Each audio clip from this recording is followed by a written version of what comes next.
Oke, kita langsung aja ya. Kita bedah materi yang udah ada di depan kita nih. Fokus kita kali ini ke sosok yang karismatik banget dari Jerowaru, Lombok Timur. Namanya Tuan Guru Haji Abdul Mukib. Akrabnya dipanggil Guru Ukit, tapi sekarang malah lebih dikenal sebagai Dato Ukit. Beliau kan wafat Maret 2025 kemarin ya, dan itu pemakamannya dihadiri puluhan ribu orang. Gila rame banget. Nah, pertanyaannya, kenapa sih beliau bisa begitu dihormati? Misi kita di penyelaman kali ini ya, kita coba bongkarlah jejak hidupnya. Kenapa dijuluki pelabuhan batin kaum Sasak Subaltern, terus gelar Dato itu apa maknanya, kisah karomahnya gimana, sampai warisannya. Yuk kita mulai. Iya, figur yang sangat menarik memang. Guru Ukit ini, beliau putra dari TGH Mutawali. Beliau itu pendiri Ponpes Darulia Tamawal Masakin di Jerowaru sana. Nah, gelar TGH sendiri, Tuan Guru Haji, di Lombok itu udah jadi penanda posisi penting gitu loh. Pewaris ilmu agama, panutan masyarakat, ini penting sebagai fondasi kita memahami status beliau. Nah iya, dan yang langsung bikin saya penasaran dari sumber kita ini, penyematan gelar Datok Ukit itu, kok bisa secepat itu ya setelah beliau wafat? Padahal kan gelar Datok itu biasanya buat leluhur, sesepuh yang udah lama gitu kan. Gimana kita lihat ini? Tepat sekali. Ini fenomena sosial yang menarik banget. Pemberian gelar Datok secepat itu nunjukin penghormatan kolektif yang luar biasa. Seolah-olah statusnya itu langsung diangkat gitu. Nggak cuman guru semasa hidup, tapi jadi figur fundamental, hampir kayak leluhur spiritual gitu, dalam kesadaran masyarakat Sasak. Ini nunjukin banget persepsi soal kedalaman pengaruh dan ya keabadian warisannya lah. Pengaruh yang dalam itu kayaknya terangkum ya di julukan puitis tadi, pelabuhan batin kaum Sasak Subaltern. Bisa kita bedah dikit nggak maknanya? Pelabuhan kenapa? Terus kaum Subaltern ini siapa sih yang dimaksud? Oke, metafora pelabuhan batin itu, ya bayangin aja tempat berlindung yang aman, secara spiritual, secara emosional. Mungkin beda ya sama tuan guru lain yang fokusnya lebih ke doktrin formal. Dato Ukit ini unik, jadi pelabuhan buat kelompok subaltern. Maksudnya subaltern di sini ya mereka-mereka yang praktik spiritual atau budayanya mungkin agak kepinggir gitu. Kepinggir oleh arus modernisasi atau pandangan agama yang lebih katakanlah mainstream. Oh, jadi bukan cuma tempat nenangin diri aja ya, tapi ada unsur kayak perlawanan atau ketahanan gitu juga di balik konsep pelabuhan batin ini. Betul sekali. Perannya itu nggak cuma menenangkan, tapi juga membimbing. Beliau itu bantu pengikutnya membangun, merawat ruang budaya dan spiritual yang khas. Seringkali itu sintesis unik ya, antara ajaran Islam sama tradisi lokal Sasak. Nah, ini bentuk ketahanan identitas yang, gimana ya, tenang itu. Ngasih validasi, harga diri, tanpa harus konfrontasi langsung sama struktur dominan. Jadi kayak jangkar budaya mereka gitu.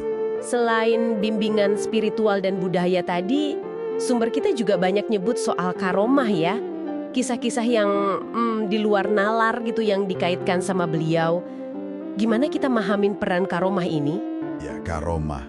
Kejadian luar biasa yang dianggap anugerah ilahi itu memang jadi bagian yang nggak terpisahkan dari narasi tentang Dato Ukit. Ini jelas memperkuat karisma dan daya tarik spiritual beliau. Buat banyak orang, pemakamannya yang dihadiri puluhan ribu orang itu dari berbagai kalangan loh. Warga biasa, pejabat, akademisi, ulama lain, itu aja udah kayak bukti nyata gitu. Bukti keistimewaannya. Kayak kutipan dari Sopyan Putra yang ada di sana, dia bilang, kalau tidak ada kelebihan, tidak mungkin jamaah begini banyak. Masuk akal kan? Tapi kan disebut juga ada kontroversi ya, seputar karomah ini, gimana pengikutnya nyikapin perdebatan antara, katakanlah, iman sama rasionalitas ini. Tentu, selalu ada ya tegangan antara keyakinan sama rasionalisme modern. Buat pengikut setianya, keraguan itu seringkali ya dianggap keterbatasan nalar manusia aja buat memahami hal gaib. Yang menarik lagi nih, soal usia wafatnya. Ada perbedaan klaim kan? Ada berita bilang 67 tahun, tapi sumber lain nyebut sampai 127 tahun. Nah, ambigu ini malah bukannya mengurangi, kadang malah nambah aura mistisnya gitu. Gambaran suasana pemakamannya juga dahsyat ya, disebut lautan manusia. Keluarga sampai harus ngerti bin masa yang pengen dekat. Ini nunjukin level devosi yang tinggi banget ya. Iya, Intensitas emosional dan skala pemakamannya itu jadi kayak peneguhan kolektif gitu. Peneguhan atas otoritas karismatik beliau. Itu jadi ritual penting yang mengukuhkan warisan Dato' Ukit di memori masyarakat Sasak. Ngomongin warisan, ada satu pesan menarik nih yang dikutip pas pemakaman. Ajaran beliau itu tidak untuk diikuti tapi untuk dipelajari. Kedengarannya agak paradoks ya. Apa maksudnya ini? Pesan itu dalam banget loh. Maksudnya itu mendorong internalisasi kebijaksanaan, bukan sekedar niru buta-buta gitu. Ajarannya diharapkan hidup lewat pemahaman dan praktek pribadi masing-masing orang. Jadi dampaknya lebih awet, lebih relevan sama kehidupan pengikutnya. Dan warisan ini kayaknya bakal terus hidup juga lewat praktek ziarah makam ya. Itu kan kuat banget ya tradisinya di Lombok. Oh iya, tradisi ziarah makam buat cari berkah, barokah, itu memang udah mengakar kuat di Lombok. Perpaduan harmonis antara Islam sama budaya lokal.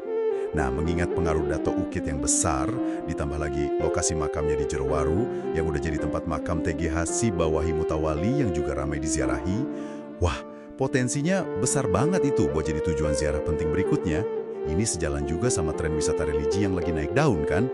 Jadi jelas banget ya, Dato' Ukit ini bukan sekedar tokoh agama biasa, tapi figur sentral, si pelabuhan batin itu, yang karisma dan warisannya itu terukir kuat.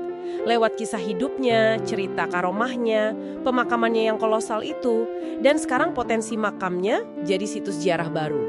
Ringkasan yang pas banget. Beliau itu representasi kuat dari spiritualitas Sasak yang hidup, yang terus beradaptasi gitu. Nah ini nih, satu pemikiran penutup buat Anda semua renungkan di rumah. Kalau Dato' Ukit ini berfungsi sebagai pelabuhan buat mereka yang ngerasa kepinggir sama modernitas, kira-kira gimana ya figur spiritual kayak beliau ini bisa tetap relevan? Atau malah jangan-jangan makin dibutuhin nih di tengah gempuran globalisasi dan perubahan sosial yang makin kenceng di tempat kayak Lombok. Wujud pelabuhan baru apa ya yang mungkin dicari masyarakat nanti? Pertanyaan penting itu buat dibawa pulang. Oke, terima kasih ya sudah menyimak penyelaman mendalam kita kali ini.